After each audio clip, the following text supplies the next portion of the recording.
O tema da nossa mensagem hoje é a revelação do pecado, da justiça e do juízo de Deus, conforme está aqui literalmente. Aqui diz o texto que o Espírito de Deus, que Deus enviaria após a sua ressurreição e após a ascensão de Cristo aos céus, ele disse: esse Espírito vai convencer vocês. Ele vai ensinar vocês o que significa pecado, o que significa justiça e juízo. Esses três pilares são importantes para a compreensão do cristão. É muito importante um cristão entender esses pilares que Jesus disse que o Espírito de Deus viria ensinar a igreja. Irmãos, peço que você abra em João 3,16, porque no versículo 8 ele fala que o Espírito de Deus convencerá o mundo. Mas que mundo é esse? É o mundo todo que vai ser convencido do pecado, do juízo e da justiça? Não, né? Porque se assim quisesse, o Senhor o faria.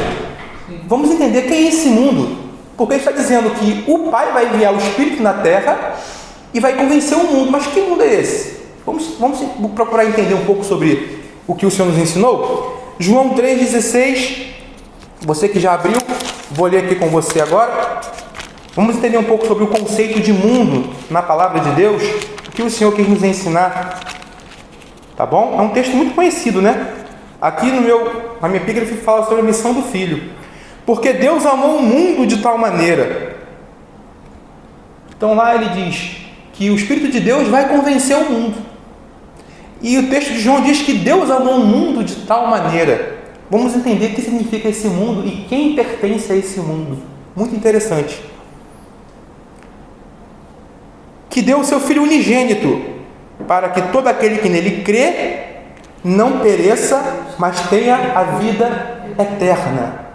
Nós vamos também conversar sobre o que significa esse crer em mim.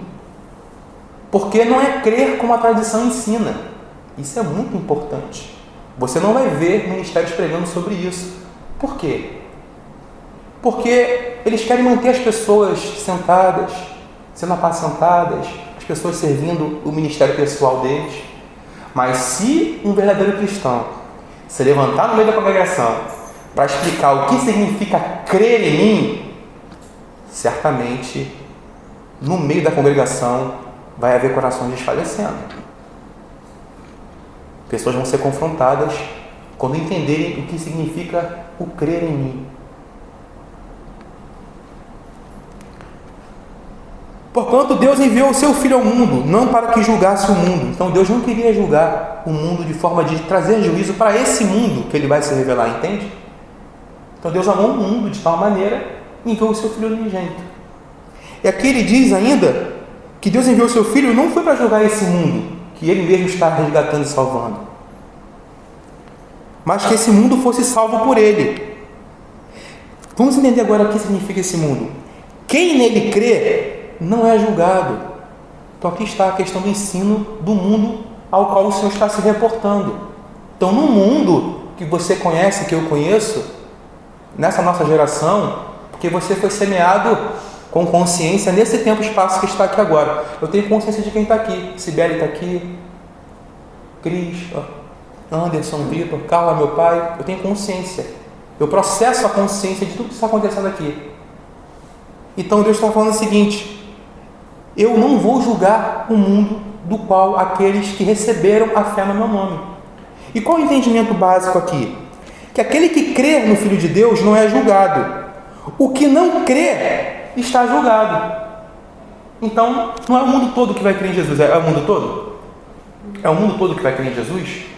Não é o mundo todo que vai crer em Jesus.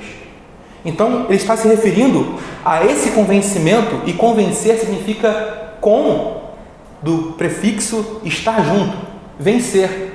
É o próprio Deus te auxiliando na vitória. É Ele te convencendo. É Deus se aproximando de você, enviando o seu conselho e o seu Espírito para que você vença nesse mundo.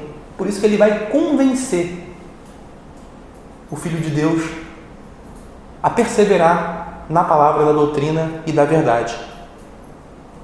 Bom, ele fala aqui: porquanto não crê no nome do unigênito Filho de Deus. Interessante que, se você for estudar a palavra mundo, A versão grega para a palavra, ela aparece de 4 maneiras. Só que para a gente, o tradutor escreve mundo sempre, né? Mundo, mundo, mundo, mundo, em todas as passagens, né? Só que se você for estudar, tem 4 versões para você explicar mundo no grego. Tem partes que você vai ler que ele fala cosmos. Cosmos significa o mundo físico, o mundo material, o mundo que nós vivemos. Tem partes que ele fala desse mundo, o mundo aion, que é o mundo da perdição. Então existem pessoas no mundo que vão se perder eternamente. Essas pessoas não vão chegar ao convencimento. Porque ele está dizendo aqui, ó, aquele que não crê será julgado. Então tem pessoas que não vão crer, entende? Esse mundo é chamado de aion. Pessoas do mundo aion são as pessoas que andam nesta terra, em todos os milênios, em todas as gerações, mas não crê no Filho unigênito do Pai. Ainda que o confessem. É duro saber disso, né? É muito duro. É muito duro você entender que há na terra, nas congregações, no mundo todo, pessoas que se aproximam com os lábios do Senhor, mas o que diz lá o texto? O coração está distante. Isso é uma grande sentença. Ou seja, não creem a ponto de serem salvos. Então vamos entender que o mundo ocumene, quando você vai ver versões ocumene, quando o Senhor fala aqui, ó, quem nele crê não é julgado. Essas pessoas do mundo ocumene, aqueles que realmente manifestam a fé verdadeira, manifestam a fé pura e genuína. Esse mundo ocumene é o mundo da salvação. Existe também a palavra Hades. Quando você aparece aqui em algumas ocasiões, Hades significa Sheol em hebraico. Está falando do mundo imaterial embaixo da terra, região inferior da terra, parte de baixo. Então tem várias partes. Isso eu estou fazendo essa aplicação para você entender um pouco para onde nós vamos caminhar nesse estudo, tá bom? Ele fala aqui, do pecado, porque não creio em mim. Então veja bem, aonde está o pecado e o juízo dos homens? Não crer em Cristo verdadeiramente. Vocês conseguem entender até aqui?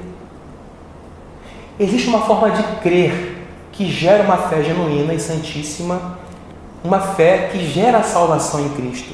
E existe um crer que é apenas uma forma filosófica, humana e natural de crer em Jesus.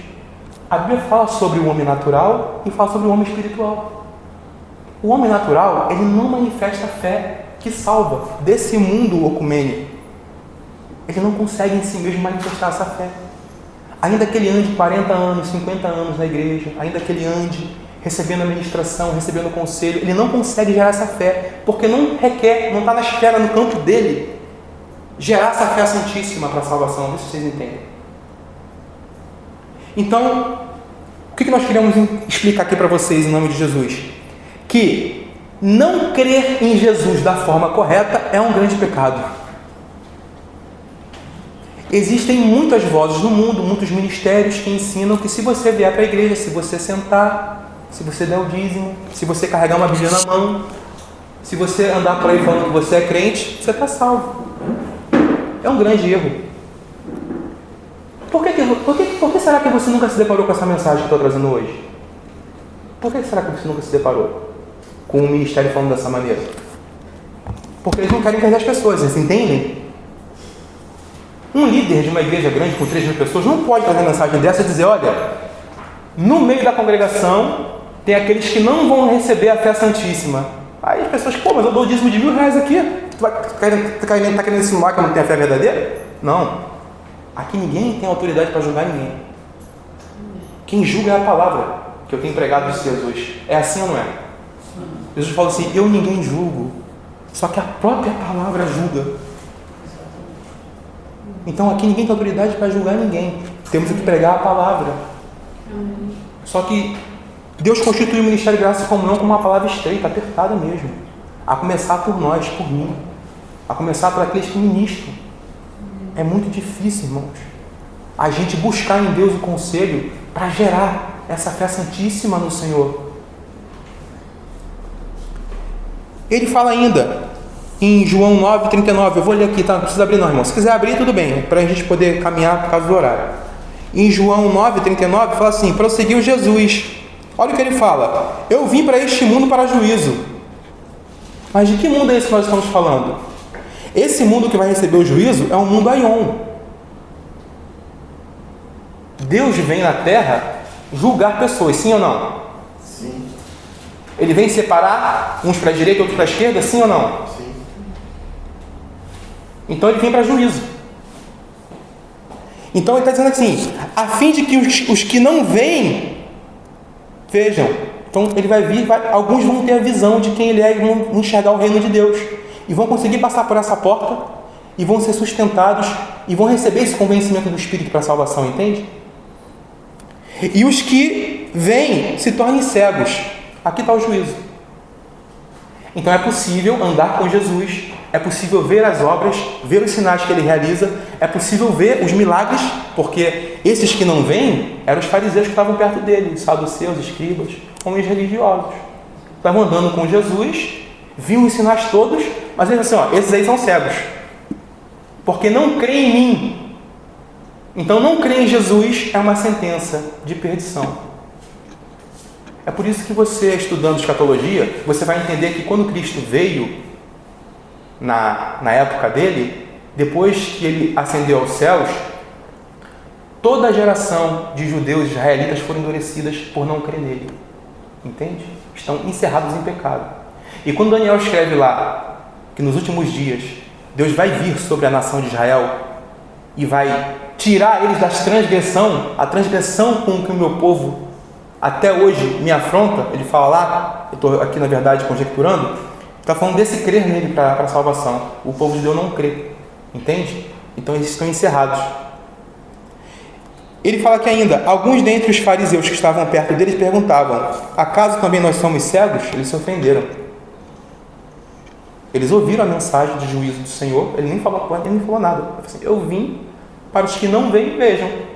E os que têm olhos, fiquem cegos. Eles ficaram ofendidos. Você está falando da gente? Você entende? Porque eles se achavam os filhos de Deus da salvação, escolhidos porque eles conheciam a Torá, o Talmud, que eles eram os senhores do templo. Ficaram ofendidos. Veja bem, respondeu-lhe Jesus, se fossem cegos, não teriam pecado algum. Vocês não são cegos não. Vocês enxergam muito bem. Vocês sabem quem eu sou. Vocês sabem a minha palavra, vocês estão vendo tudo. Vocês não são cegos.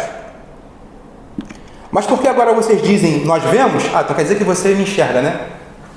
Então você está reconhecendo que eu sou filho de Deus? É isso mesmo? Falando sobre os fariseus. Então agora sobre o vosso pecado. Então agora o pecado está sobre vocês. Já que vocês dizem que estão me vendo. Vocês não são cegos não? Vocês estão vendo aqui? Estão vendo o Filho de Deus? Então tá bom. Agora vocês vão ser ajuizados pelo pecado de vocês. Por quê? Eles viam o Filho de Deus, viam o Messias e não reconheciam ele como o Salvador. Entende? Então o coração deles foi endurecido. E tem aqui um texto ainda que o próprio Isaías profere e Jesus mais à frente vai falar. É Isaías 29:13 e fala assim, o Senhor disse, Isaías profetizando 700 anos antes do Messias vir. Esse povo se aproxima de mim com sua boca e com os seus lábios me honra, mas no seu coração está longe de mim. E o seu temor para comigo consiste em mandamentos de homens. Falei, tinha familiar alguma coisa em relação a isso? Conhece alguma coisa na tradição evangélica que é familiar a isso? Os homens se relacionando por tradições humanas? Não é aos nossos dias? Sim. E fala aqui ainda que maquinalmente aprendeu, forma má. Homens no governo da igreja, pessoas que se declaram filhos de Deus, que se declaram cristãos, mas que agem de forma má no seu relacionamento com Deus. É o texto que está dizendo aqui, Isaías 29:13. É o que eu falo, eu não posso pregar uma palavra dessa numa igreja com 3.000 pessoas, entende? Vocês conseguem entender? Porque o cara não vai deixar eu pregar essa mensagem, o líder não vai deixar, esse cara vai expulsar a gente da igreja, entendeu? Porque, como Jesus falou, Jesus quando se revelou o Filho de Deus, existe uma multidão, vocês lembram disso? Sim. O que eles falaram? É um escândalo isso, essa mensagem é um escândalo. Quem é que pode suportar essa mensagem? Aí ele fala assim, vem cá, vocês também querem acompanhar isso, estão indo embora? Vocês querem ficar comigo? Pode ir embora. Jesus falou, pode ir embora vocês todos. Não precisa ficar comigo não. Entendeu? Você entende como é delicado? É estreito? De fato, o caminho que conduz à salvação, a porta é apertada e estreita. Mas existe graça, irmão, nessa porta. Existe vida. Existe uma oportunidade da gente todos os dias renovar nossa aliança com o Senhor. Nós recebemos o seu bálsamo, o seu óleo, o seu conselho. Recebemos o seu perdão eterno. Existe uma oportunidade que o Senhor nos dá para todos nós. Aqui ninguém está isento, tá bom? Não estou pregando nem para um, nem para dois, nem para três.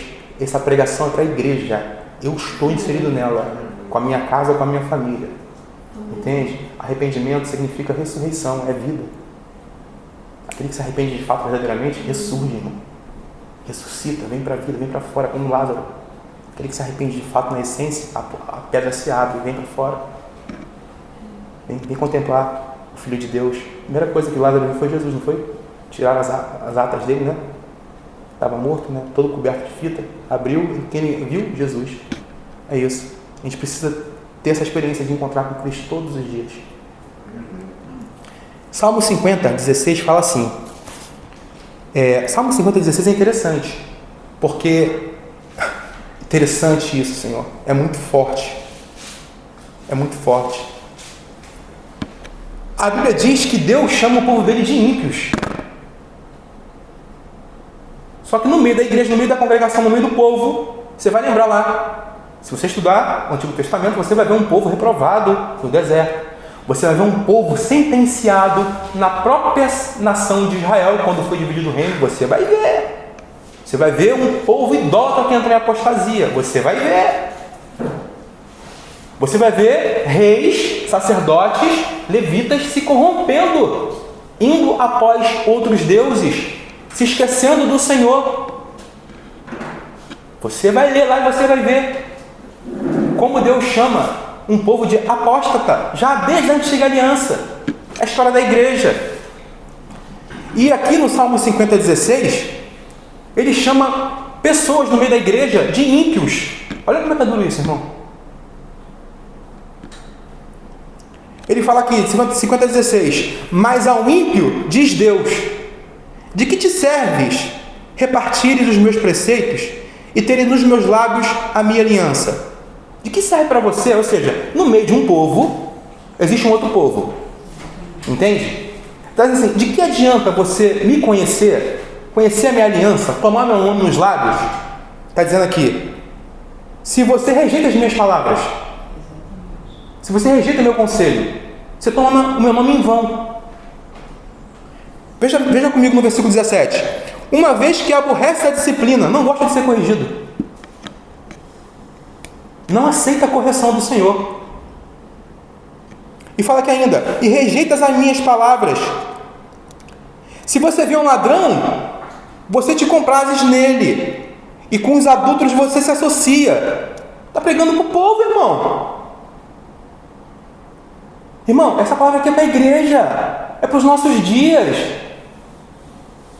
Essa palavra aqui é a palavra que santifica, é que separa os verdadeiros dos mentirosos. Essa palavra aqui é que faz com que o justo se levante no meio do povo de Deus e viva a vida que o Senhor determinou, de santidade para ele. Você entende? Olha, esse ladrão aqui não é um ladrão nominal não, tá? É um ladrão que você chega assim, pô, esse cara é ladrão. Então não vai se sentar com o ladrão, lógico que não vai se sentar com o ladrão. Esse ladrão aqui é o homem corrupto no meio da congregação, no meio da igreja, no meio do povo de Deus, que se faz passar por sacerdote, por levita. Ele anda no meio da igreja, ele anda no meio do povo de Israel. Vê se você consegue entender. Só que ele leva a corrupção e tropeça para o povo de Deus. Vai ver a história lá de Israel. Não era assim? Os reis maus? Márcio, o que Deus fez e permitiu? Deus não permitiu que reis maus se levantassem no trono? O que esses reis fizeram? Eles não ensinaram o povo a idolatria? Eles não ensinaram o povo o desvio? Não foi por isso que veio o castigo e o exílio à Babilônia? É aqui, ele está explicando isso. Esse ladrão aqui é a pessoa que anda de forma corrupta no meio da igreja de Deus, no meio do povo do Senhor. E você se associa com ele. Por isso que a palavra para nós, que o Senhor prega para nós, para todos nós, para toda a congregação, é não se assente com o irmão imoral. Você não pode ter comunhão com ele. Se você sabe que esse irmão imoral, ele é adúltero, profano, promíscuo, se esse irmão anda no meio da congregação e você se assenta com ele, e João vai escrever lá e vai dizer assim: se você recebe ele na sua casa, não faça isso. Na verdade, é um zelo de Deus para a congregação. É um zelo de Deus para nós, irmãos. Para você, para mim, para você, para todos nós que estamos aqui. Você está entendendo, Pai? Como é importante a gente preservar o lugar que a gente se assenta. Já conversei muito com ele, já, em algumas coisas, né, que ele senta em alguns lugares. Eu falo: pai, não senta aí. Não senta, porque você carrega uma ministração de uma palavra verdadeira, e essa palavra é que te julga. Não sou eu. Muitas pessoas pensam que é o homem que está aqui atrás. Você está entendendo? Não é o homem que julga, irmão. É a própria palavra. E fala aqui ainda: soltas a boca para o mal, e a tua língua trama enganos. Meu irmão, está falando do povo, tá? Pessoas com esse comportamento. Sentas para falar contra teu irmão e difamas o filho da tua mãe. Tens feito essas coisas, e eu me calei. Pensavas que eu era teu igual. Mas eu te arguirei e porei tudo à tua vista. O que ele está falando aqui? Vou trazer tudo à tona.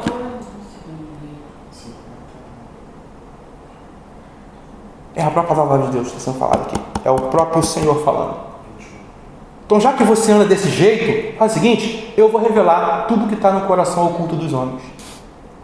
Vai vir para fora. Até falamos na outra oportunidade aqui no último culto. Nos últimos dias, Deus vai revelar o que está no coração dos homens. Nada vai ficar oculto aos olhos de Deus. Tudo aquilo que foi feito aos ocultas vai ser lançado pelo telhado, vai ser visto. Agora, um ministério precisa ter autoridade para poder ter esse poder de Deus, para que essa luz caia sobre todos, e as obras de todo mundo aqui são reveladas, tá, irmão? Se eu andar em maldade, se eu andar em perversidade, se eu andar maquinando mal, se eu na minha casa, eu cogitar maldades contra a igreja, se eu sentar lá no meu íntimo, no mais profundo do meu íntimo, eu pensar: poxa, se eu fizer isso aqui, eu vou ter esse resultado. Aquele irmão já me dá amém sempre. Você está entendendo? Maquinação. Qualquer um aqui nesse lugar que se levantar com maquinação estranha no coração, eu estou dizendo em nome de Jesus, eu falo da parte do Espírito Santo de Deus. Deus vai trazer à tona tudo que está no coração de cada um aqui. Amém. Todo mundo está sendo exposto aqui ao julgamento do Senhor. Inclusive eu e minha casa, minha família e meu filho.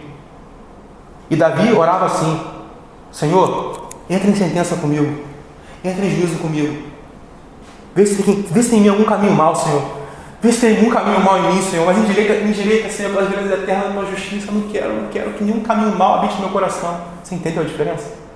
De um santo de Deus, de um justo, que quer uma libertação. Vocês conseguem entender até aqui? Amém. Considerai, pois, nisto, vós, que vos esqueceis de Deus, para que não vos despedace sem haver quem vos livre. Deus está dizendo o quê? Que vai despedaçar? É isso que eu estou ouvindo aqui? É a palavra de Deus? Ele vem, irmão, ele entra em juízo com o crente, irmão. O julgamento começa pela casa de Deus, começa por nós. Eu já ensinei isso muitas vezes. Acontece o seguinte: tem ministérios que não têm autoridade, você entende? Tem ministérios no Rio de Janeiro, no mundo, porque os caras não têm compromisso com a verdade da palavra. O compromisso deles é com dízimo, com a entrada, com o controle, com gente enchendo, é com louvor, é com grupinha, com facção. Beleza, é o que Deus reservou eles para isso. Só que Deus está dizendo que vai levantar ministérios sem expressão, sem pompa, sabe? Você vai olhar assim: pô, isso aí, pode vir alguma coisa boa daí? Irmão, não faça isso. Não pense isso no teu coração. Entende? É o Senhor que constitui na terra, é o Senhor que dá autoridade, é o Senhor que dá voz, é o Senhor que coloca a palavra dele nos lábios do servo dele. E o que eu tenho mais pedido em oração aqui, os irmãos me acompanham, a gente ora: Senhor, confirma o ministério de graça e comunhão com uma palavra genuína e pura, Senhor. Uma palavra de salvação, mas eu sei também que é uma palavra de conserto. E lá, diz o salmista, ele escreve: fira-me o justo, me fere com a tua palavra. Ele pedia para que Deus usasse alguém para ferir ele com a palavra. O salmista escreve isso: eu quero ser ferido, mas pelo justo. Eu não quero ser adulado por um ímpio. Eu não quero ser levado por um ímpio, pelo pecado, pela maquinação, e ser arrastado com ele. Me fira o justo, me julga, me sentencia, me prostra, me coloca de joelhos na tua presença, chorando, Senhor, pedindo perdão para o Senhor. Eu quero isso, o justo. O salmista escrevendo. Você deseja isso no teu coração? Você deseja ser ferido por Deus? Em nome de Jesus, deseje isso, meu irmão. Deseje ser ferido por Deus. O que me oferece sacrifícios de ações de graças nas praças, isso. O que me oferece sacrifícios de ações de graças, esse me glorificará. E ao que prepara o seu caminho, dar-lhe-ei que veja a minha salvação. Aqui ele mostrou agora um outro grupo de pessoas que entenderam o que é ofertar ao Senhor, entende? Ele veio ajuizando do versículo 16 até o 22. Aí no 23 ele traz uma graça. Ele se lembra, mas aqueles que estão oferecendo os sacrifícios de ações de graça em verdade, em espírito e em verdade, esse vai me glorificar. Então, que esse sejamos nós, esses que são no meio da congregação, aqueles sinceros que estão vindo ofertar na casa de Deus em sinceridade, em verdade. Sabe por quê? Porque você vai abrir Ezequiel agora, em nome de Jesus. Você vai entender. Ezequiel 14. Olha porque é importante. O crente, quando sai da sua casa, o crente, enquanto está durante a semana, trabalhando, cuidando do lar, cuidando dos filhos, ele precisa, em nome de Jesus, sondar o coração dele e saber se as ofertas que ele oferece na presença de Deus são santas. Você vai ler na história de Israel, aqueles que se aproximavam do Senhor, oferecendo o coxo, o manco, oferecendo ofertas ruins, desagradáveis ao Senhor. Você vai ver. Ezequiel 14, o que fala aí? O castigo dos idólatras, né? Contextualizando, Ezequiel está o quê? Profetizando contra a nação de Judá. Tá? Essa nação de Judá estava o quê? Em apostasia, desviada dos caminhos do Senhor. Deus levanta um profeta na nação. Lógico, levantou muitos na história. A gente está falando de Ezequiel. Ezequiel é levantado nessa oportunidade. Olha o que Ezequiel escreve para a nação. Então vieram ter comigo alguns dos anciões de Israel. Quem veio? Quem veio ver? Anciãos. Então aqueles que estão revestidos de autoridade da palavra, aqueles que eram sábios, aqueles que foram separados por Deus para ser guia do povo. Entende? Estão vindo até Ezequiel. Olha isso, presta atenção. E se sentaram diante de mim. Aí Ezequiel vieram os anciãos se consultar com Ezequiel. O que te parece familiar nisso aqui? A igreja vindo se consultar com o Senhor. Alguém está entendendo aqui? É a mesma aplicação. Ezequiel está representando aqui o governo de Deus através do profeta. O governo é a autoridade. Esses anciãos vinham ter com Ezequiel para consultar Ezequiel. Da mesma forma, no tempo e espaço, hoje, nessa geração, todas as pessoas que adentram as portas de um lugar chamado igreja, vêm o quê? Para se consultar com o Senhor, ouvir a sua palavra, não é isso? Receber ministração, receber conserto, receber provisões e bênçãos da parte de Deus. Só que nessa de você vir se consultar o Senhor, é aqui que o profeta quer ensinar. Eu não sei se você nunca ouviu uma palavra como essa, mas foi a palavra que o Senhor concedeu a mim. Eu recebi essa palavra ontem à noite. Era meia-noite, quase 1h da manhã. Eu me sentei a orar com o Senhor. Essa palavra não estava aqui no esboço, não estava no esboço a palavra. Eu abri, e o Senhor falou, vai em Ezequiel 14. Eu fui em Ezequiel 14, ele me deu essa palavra. Então recebe esse conselho, tá bom? Não é do Jefferson não, tá? Esse conselho não é meu. É um conselho de Deus para todos nós. Inclusive eu recebi primeiro.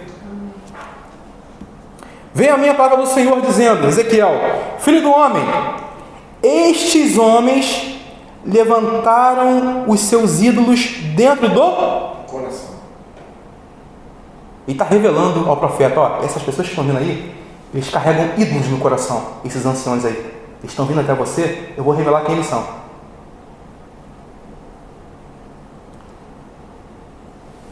Olha o que ele fala. Tropeço para a iniquidade, que sempre tem eles diante de si.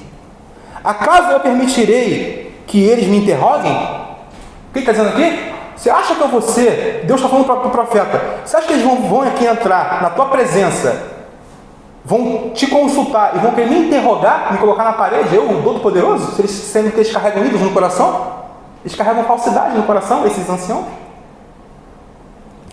Portanto, fala com eles e diz-lhes, fala profeta, prega, fala. Assim diz o Senhor Deus, qualquer homem da casa de Israel que se levantar os seus ídolos dentro do coração, estou lendo o versículo 4, tá, irmãos? Tá? Versículo 4. Todos os da casa de Israel que levantarem ídolos no seu coração, em tal tropeço para a sua iniquidade, e vier ao profeta, eu, o Senhor, vindo ele, lhe responderei segundo a multidão dos seus ídolos. Sabe o que ele está dizendo aí? Você sabe qual é a aplicação e o ensino disso aqui? Esses anciãos que estão entrando nas portas da casa do Senhor, para consultar vocês, Ezequiel, eu vou responder eles segundo o que eles carregam no coração deles. Se eles carregam ídolos, se eles carregam maquinações, eles vão receber essa recompensa. É o que Ezequiel está falando. É duro ou não é duro? É estreito ou não é estreito? É temível ou não é temível ouvir uma palavra dessa? Essa palavra não é humana. Esse é o conselho de Deus para a gente, irmão. Irmão, não carrega ídolo no teu coração. Não carrega idolatria a ponto de você ser vencido por ela, você ser escravo da carne. E não com isso venha se consultar o Senhor. Não traga isso no coração. Se você não está resolvido em casa, com alguma coisa que você não conseguiu resolver, peça misericórdia a Deus em nome de Jesus. Com a sua esposa, com o seu marido, com o seu filho. Vê se você está entendendo. Eu estou inserido nesse contexto. Eu não estou pregando para um para outro aqui. Eu vou ser ajudado por essa palavra.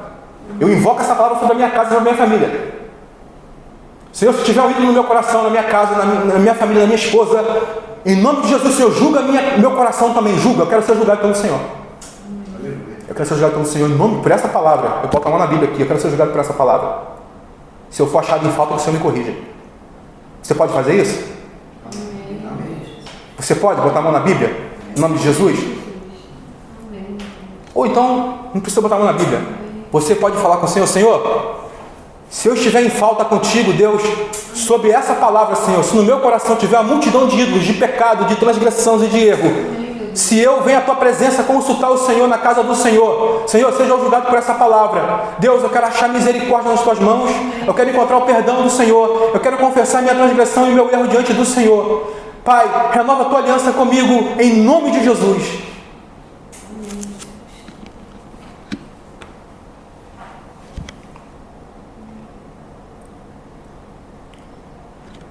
Versículo 5.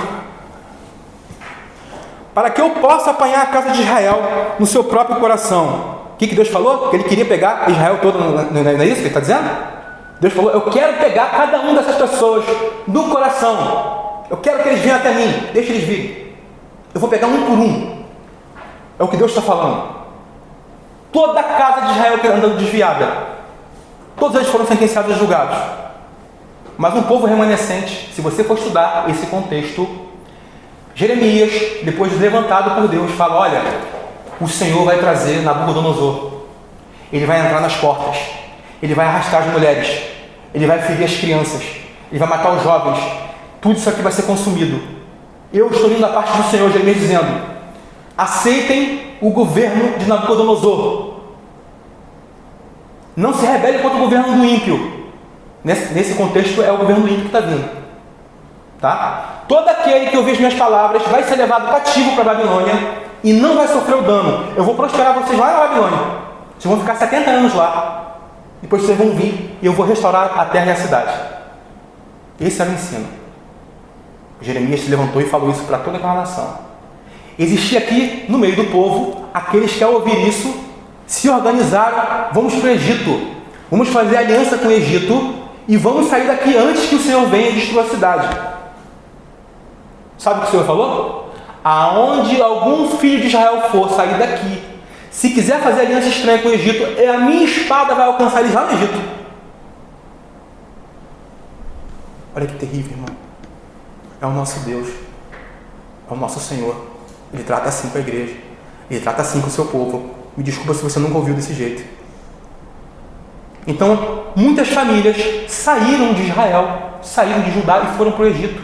Sabe o que aconteceu, irmão? Tempos depois, se você for da história, veio fome, veio peste, veio confusão, veio guerra e todos foram feridos lá no Egito. Por quê? Foram fazer aliança com o Egito e não confiaram no Senhor. Deus levantou Jeremias e falou: você vai ser cativo, porque no teu coração há um ídolo. No teu coração há maquinações perversas, então o perverso vai te governar. Já que é isso que está no teu coração, você vai ser retribuído, você vai receber isso em troca. A pior disciplina para um cristão é quando Deus entrega a ele o sentimento do seu coração. Guarda isso e leva para toda a tua vida. A pior correção para um filho de Deus e a pior disciplina é quando Deus sonda o coração, vê essa multidão de ídolos lá, vê essa multidão de maquinações estranhas, erradas e perversas. Deus sonda, Deus dá tempo para esse cristão se arrepender, ele não se arrepende e Deus fala: agora eu vou te entregar o teu coração. Agora você vai então conceber aquilo que está aí dentro. Já que você gosta disso que está aí dentro, então fica com ele.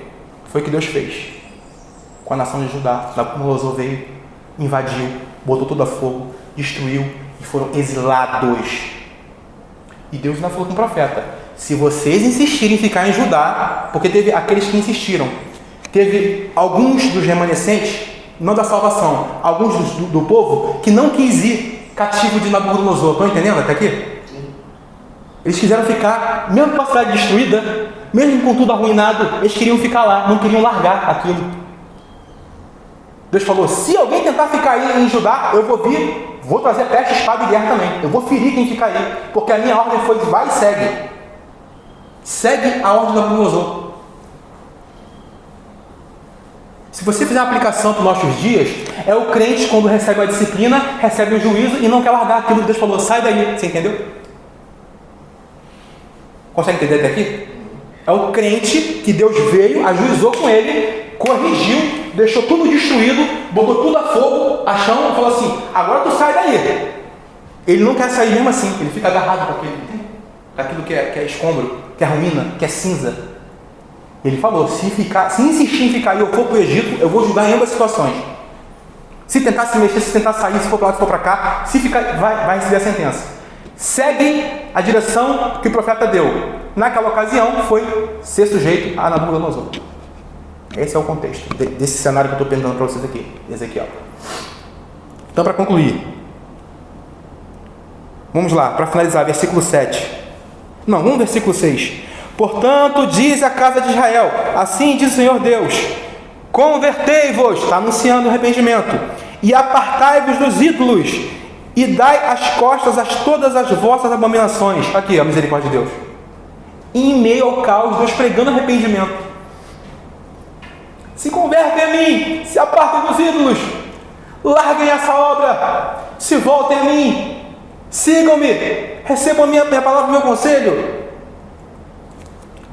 Porque qualquer homem da casa de Israel, ou dos estrangeiros que moram em Israel, que se alienar de mim, se apartar de mim, e levantar os seus ídolos dentro do coração, e tiver tal tropeço para a iniquidade, e vier ao profeta, aqui ó, crentes, mais uma aplicação, eu já fiz, vou fazer de novo, crentes que carregam obras perversas no coração, e vêm se consultar com o Senhor. Ele fala aqui: e vier para o profeta para consultar por meio dele, a esse eu, o Senhor, responderei por mim mesmo. Voltarei o rosto contra tal homem. Ele se volta ou não volta, irmã? É o Deus que... Esse é o Deus criador da nossa vida, não é, irmã?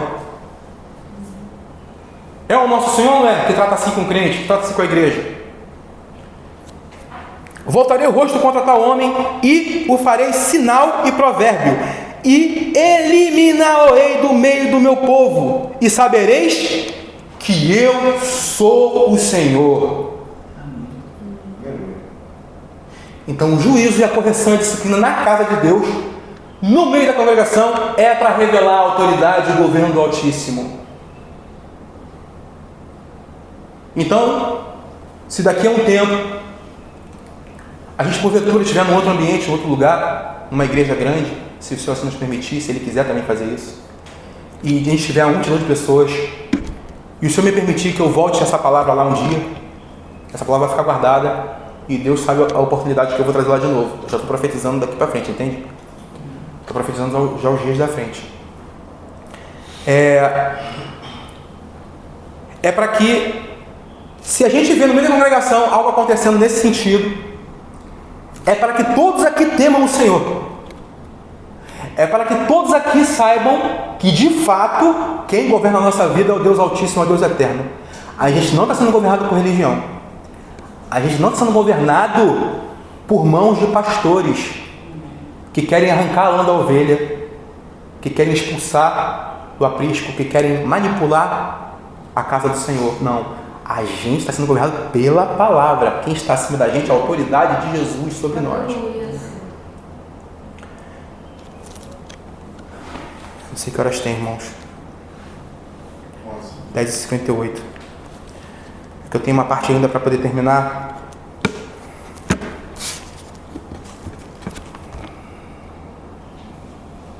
Vamos lá, finalizando o versículo. Eu preciso ir até o final desse versículo. Não posso sair daqui não, Senhor. Preciso ir até o final. Versículo 9, 14:9. Se o profeta for enganado e falar alguma coisa, repita comigo: fui eu, o Senhor. Fui eu. Então, vamos lá, vamos ler de novo para vocês fixarem isso. Versículo 8: se o profeta for enganado e falar alguma coisa, fui eu, o Senhor, que enganei esse profeta. Estenderei a mão contra ele e eliminarei do meio do meu povo de Israel. Sabe qual é a aplicação disso aqui? O falso profeta no meio do povo está lá porque Deus colocou ele como juízo. Quem consegue entender isso agora? Você consegue entender por que existe apostasia na igreja nos nossos dias? Você consegue entender por que existem falsos ministérios e falsos pastores? Quem botou eles lá, irmão? Deus.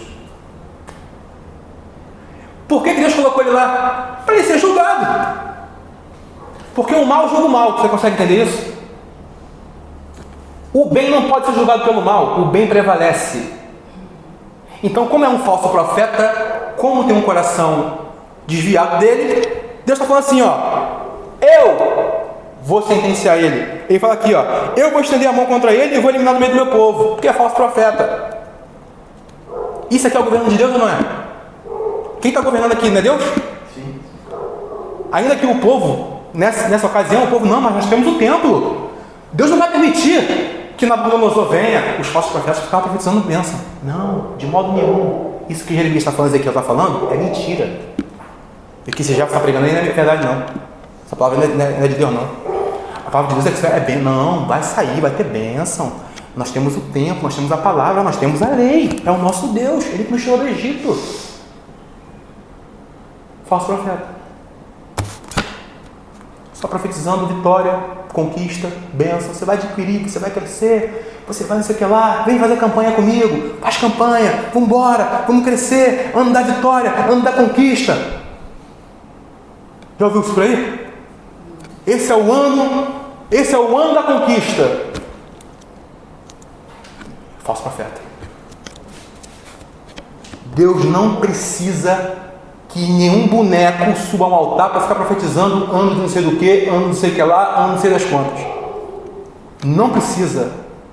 Prega a palavra. Vai para o estreito com Deus. Prega a santificação e a pureza para você ver que vai ser o resultado. Se a igreja não ficar vazia mesmo. Vamos terminar lá. Versículo 10. Ambos levarão sobre si essa iniquidade. Tanto que veio buscar, olha aqui, ambos vão levar, tá? Tanto o profeta mentiroso, que está profetizando mentira, quanto o mentiroso que está vindo com ídolo no coração. Aí, o mal julga o mal. O mentiroso anda com o mentiroso. O ladrão anda com o ladrão. Entende? O corrupto anda com o corrupto. Porque o mal se julga.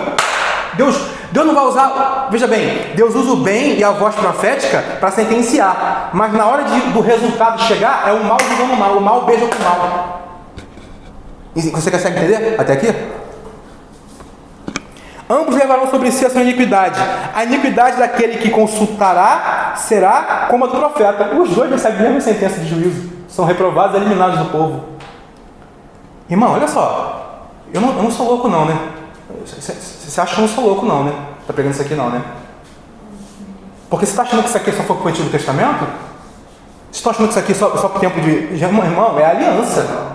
Deus, Anderson, Deus é o Deus da aliança. É uma aliança que Deus faz. É desde Adão. Todos passam pela mesma... Eu li lá, não foi no ministério do pastor Drake? É o cajado da aliança. Existe a disciplina da aliança. Me desculpa se você nunca ouviu isso em lugar nenhum. Se sobe para você Zaqueu, o fluxo de sangue. Se sobe para você José do Egito, eu não posso fazer nada. Entende? Para que a casa de Israel, aqui é que está, em nome de Jesus, recebe essa ministração. Eu recebo para minha casa, Senhor. Olha porque Deus, por que Deus permite que isso aconteça, inclusive na nossa história nos dias de hoje? Para que a casa de Israel não se desvie mais de mim. É para isso. Ele julga as obras mais na terra, inclusive nos ministérios, nas igrejas, para purificar o verdadeiro Israel. Você, eu, temos que ser contados com esse remanescente puro, que entendeu essa mensagem e não vai andar mais com ídolo no coração, querendo viver uma vida agradável nessa terra, de carne e de cobiça, de prazeres carnais, de conquistas, e cheio de ídolo no coração, ídolo, e indo para a congregação, levanta a mão, te adoramos, Senhor, e o ídolo. Irmão, é para o nosso bem, é para Deus levantar uma congregação pura, livre de ídolos, livre de tropeço no coração. Nem mais se contamine com todas as suas transgressões. Então diz o Senhor Deus: eles serão o meu povo e eu serei o seu Deus. Todo cristão que entender isso aqui, entendeu o governo de Deus. Aí você vai entender lá a nossa palavra que nós pregamos: do pecado, porque não creem em mim. Eu vou convencer eles que essa obra aqui é verdadeira. O Espírito de Deus vai convencer vocês e vai convencer a mim que quem governa sobre nós, e o próprio Senhor está chamando de meu povo. Você está dentro dessa aliança, meu irmão? Amém. Você está dentro dessa aliança? Você recebe essa ministração? Amém. Você recebe essa correção, essa disciplina para a sua casa? Você recebe em nome de Jesus? Recebe essa disciplina, que é para o teu bem. Deus quer limpar você. Deus quer te conduzir por pastos verdejantes, aonde Ele, o bom pastor, está cuidando de tudo, está cuidando de você. Eu sempre falo isso. Não é a primeira vez que eu vou falar isso agora. Toda a palavra que é liberada, profética, espiritual, sobre nós, ela tem dois propósitos. Ela age para a reconciliação, para a correção, entende? Ela tem o poder de agir, para poder corrigir, para poder restaurar, para poder edificar, para colocar tudo nos caminhos do Senhor. Ou ela, quando endurecida, se um cristão endureceu com a palavra, endureceu com quem? Com Deus. Com o próprio Deus. Aí já é o cristão e o Deus. Aí, no caso, é o que Jesus falou, a própria palavra irá julgar. Entende? Para todos nós, tá?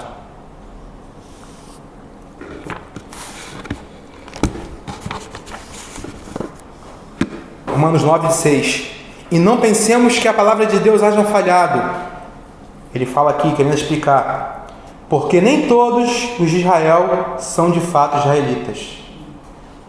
Não é porque estão no meio da igreja, não é porque estão no meio do povo. Faz essa aplicação agora, em nome de Jesus. Faz essa aplicação. Se Paulo quis aqui confrontar, Paulo quis provocar os judeus, entende? Porque eles se consideravam maiores do que os outros, porque eram judeus. Então, Paulo vai provocar eles. Assim, olha só, eu vou dar uma revelação para vocês, tá? Paulo pregando. Nem todos que estão em Israel são de fato israelitas, tá? Então, eu vou aplicar para os nossos dias. Nem todos que são cristãos são de fato filhos de Deus. Consegue entender até aqui? Eu posso pregar uma palavra dessa num ambiente com 5.000 pessoas? Eu posso, se Deus quiser, sim.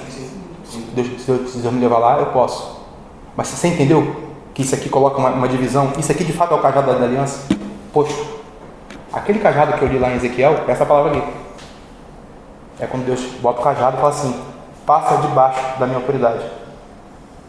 Os filhos de Deus, passem aqui, debaixo da minha disciplina. Eu vou corrigir vocês. E vou mostrar quem eu sou para vocês. Eu sou o grande eu sou. Eu sou aquele que governa sobre os povos. Essa palavra aqui. Entende? E fala ainda: nem por serem descendentes de Abraão são todos seus filhos, mas em Isaac será chamada a tua descendência. Isto é, estes filhos de Deus não são propriamente os da carne. Não é porque toma a Bíblia, não é porque confessa, não é porque dá dízimo, não é porque está numa igreja. Não é por causa disso que é filho de Deus. Entendeu, Cristo?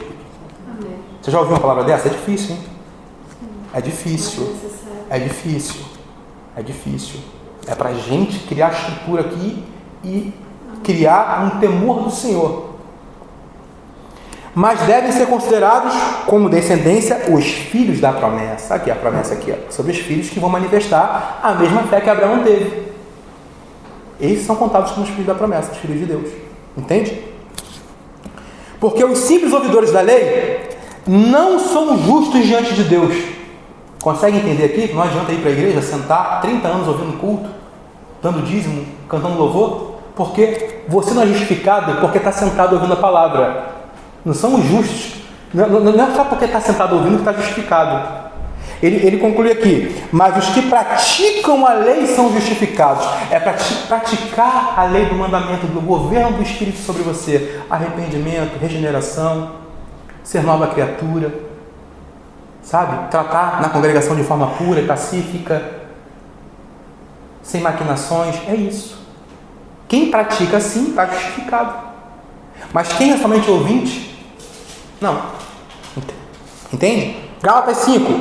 E os que são de Cristo Jesus, o que tem que fazer? Crucificar a sua carne com as suas paixões e concupiscências. Se vivemos no Espírito, andemos no Espírito. Então é isso. O que Deus requer do seu povo, da nossa igreja? Porque essa palavra veio para nós e essa palavra vai ser anunciada na internet. As pessoas vão ver na internet. Quem Deus colocar lá. Quem ouvir essa palavra vai entrar nessa balança, entende? Se a pessoa tiver a oportunidade de ouvir o culto todo, a pessoa vai ser colocada posta na balança. Aí vamos ver como é que vai ser. Vai pesar para qual lado. Entende? Qual é a nossa oração? É que nenhum seja despedaçado. A nossa oração é que todos encontrem o caminho da misericórdia, a começar pela minha casa. Entende? Todos nós devemos alcançar verdadeiro arrependimento e devemos deixar as obras carnais, aquilo que é prejudicial, aquilo que é danoso, aquilo que enferma a alma. Vamos deixar e vamos seguir para a pureza do Evangelho. Tá bom? Então, para finalizar, Jesus fala do pecado, porque não crê em mim. Acho que ficou claro. Acho que ficou claro esse crer em Jesus. Ele fala assim: da justiça, porque eu vou para o Pai e não me vereis mais.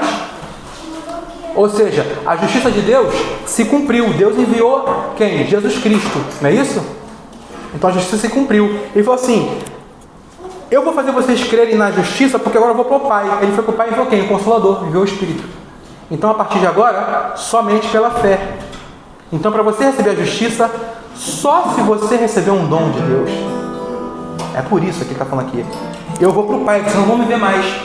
Se cumpriu a justiça. Eu vim realizar algo que meu Pai me deu.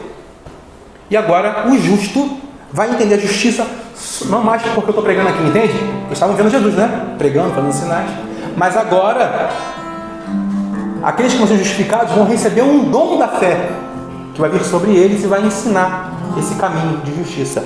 Ele fala aqui do juízo, porque o príncipe desse mundo será julgado. Na ocasião que Cristo teve, o que ele fez? Ele roubou, não roubou, né? Ele tirou, tomou de volta o governo que estava sobre Satanás nessa terra, sobre os filhos de Deus. Por isso que do juízo, porque o príncipe desse mundo será julgado. Satanás não tem mais acesso aos filhos de Deus, porque Cristo consumou uma obra perfeita na cruz do Calvário. E ele quer ensinar isso para a igreja. Ele vai convencer do pecado, do juízo e da justiça. Então você entendeu que do juízo você está livre das garras de Satanás se você andar na aliança da maneira como Ezequiel pregou aqui, ó, sem carregar ídolo, de fato ser convertido em espírito em verdade. Então você participa da aliança, então esse Satanás não tem mais acesso a você. Entende? Não tem acesso. O que tem, as aflições que o crente passa, e passa sim, tá? Um cristão passa aflição e muita, né? Mesmo tendo aliança com Deus, mas ele passa por questões humanas, por questões da carne dele, ele não sabe dominar ainda. Ansiedades, inquietações, depressão, pensamento acelerado, você entende? Essas inquietações que dá na alma da gente, isso aí é uma obra de carne que você tem que entender que você tem. Agora não para que Satanás não. É porque Satanás está na tua cabeça, né? Fazendo você passar isso. Não é isso não. Porque Satanás, esse príncipe foi julgado. Ele foi destituído. Não tem mais acesso ao crente. Tá bom, meus irmãos? Então eu vou falar por aqui. Em nome de Jesus, vou fazer essa última oração.